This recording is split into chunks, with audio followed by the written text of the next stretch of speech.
नमस्कार दोस्तों, मेरे YouTube चैनल में आपको स्वागत है। दोस्तों, मैंने बताया था कि हम आपके लिए डेली टॉप 15 जनरल स्टडीज़ के क्वेश्चन लेकर आएंगे जो आगामी परीक्षाओं में पिछले परीक्षाओं में पूछे गए हैं और जो आगामी परीक्षाओं में काम आएंगे। तो चलिए पहला क्वेश्चन स्टार्ट करते हैं।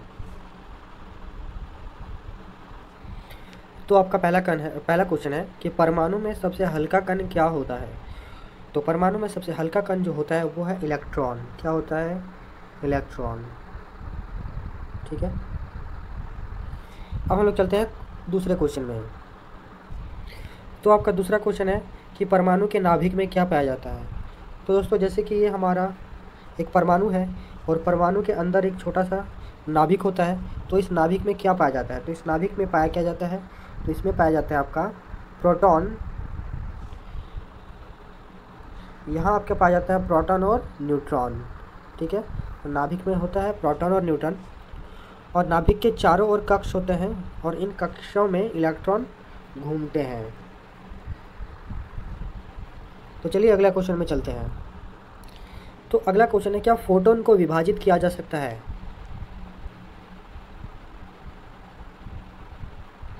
क्या फोटोन को विभाजित किया जा सकता है? तो इसका उत्तर है नहीं, फोटोन को विभाजित नहीं किया जा सकता। तो चलिए दोस्तों क्वेश्चन नंबर 4 में चलते हैं। अगला क्वेश्चन है कि उत्प्रेरक क्या होता है।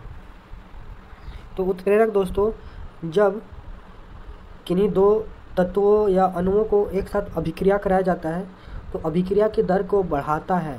तो जो अभिक्रिया की दर को बढ़ाता है यानी प्रतिक्रिया की दर को बढ़ाता है उसे उत्प्रेरक कहते हैं। ठीक है, तो चलिए अगले क्वेश्चन में चलते हैं। तो क्वेश्चन नंबर 5 है, MPT यानी मॉडर्न पीरियोडिक टेबल यानी आधुनिक आवर्त सारणी में कुल कितने तत्व हैं। तो आधुनिक आवर्त सारणी में कुल 118 तत्व है। ठीक है, कुल 118 तत्व है। अगला क्वेश्चन है, वैसा कण जिसमें कोई आवेश नहीं होता उसे क्या कहते हैं। वैसा कण जिसमें कोई आवेश नहीं होता उसे कहते हैं न्यूट्रॉन। क्या कहते हैं? न्यूट्रॉन। ठीक है, मैं यहाँ पे लिख देता हूँ, उसे कहते हैं न्यूट्रॉन। ठीक है, और न्यूट्रॉन कहाँ पाया जाता है? तो न्यूट्रॉन नाभिक में पाया जाता है। किसी तत्व के परमाणु के नाभिक में न्यूट्रॉन और प्रोटॉन दोनों पाया जाता है। तो चलिए अगले क्वेश्चन में चलते हैं। तो क्वेश्चन नंबर 7 है कि हाइड्रोजन के नाभिक में कुल कितने प्रोटॉन होते हैं। तो जैसे कि ये एक मेरा हाइड्रोजन है और यहाँ इसके बीच में नाभिक है, तो इस नाभिक में कुल कितने प्रोटॉन होते हैं। H4 हाइड्रोजन यानी हाइड्रोजन को सूचित किया जाता है H से और प्रश्न है कि इसके नाभिक में कुल कितने प्रोटॉन होते हैं। तो इसके नाभिक में केवल एक प्रोटॉन होता है, केवल एक। ठीक है, चलिए अगले क्वेश्चन में चलते हैं। क्वेश्चन नंबर 8 है, इलेक्ट्रॉन के आवेश का निर्धारण किसने किया। किसने कहा कि इलेक्ट्रॉन में आवेश होता है? तो ये कहा था मिलिकन ने। ठीक है, यहाँ पे मैं आपको लिख देता हूँ, मिलिकन। ठीक है, तो ये जो मिलिकन करके एक वैज्ञानिक थे, इन्होंने कहा कि इलेक्ट्रॉन में आवेश होता है। तो चलिए अगले क्वेश्चन में चलते हैं। तो क्वेश्चन नंबर 9 है, इलेक्ट्रॉन की धारा को क्या कहते हैं। तो इलेक्ट्रॉन की धारा को कहते हैं कैथोड किरणें। वो क्या होती है?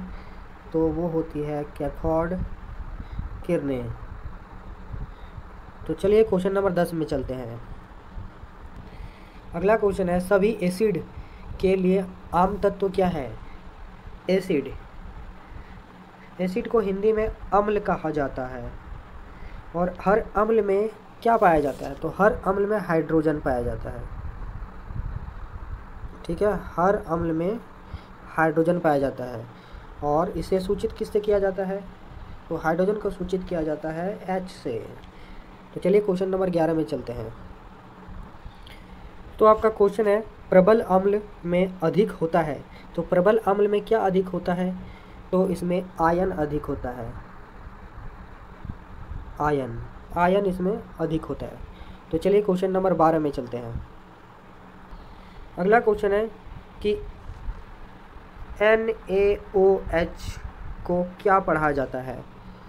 NaOH को पढ़ा जाता है सोडियम हाइड्रोक्साइड।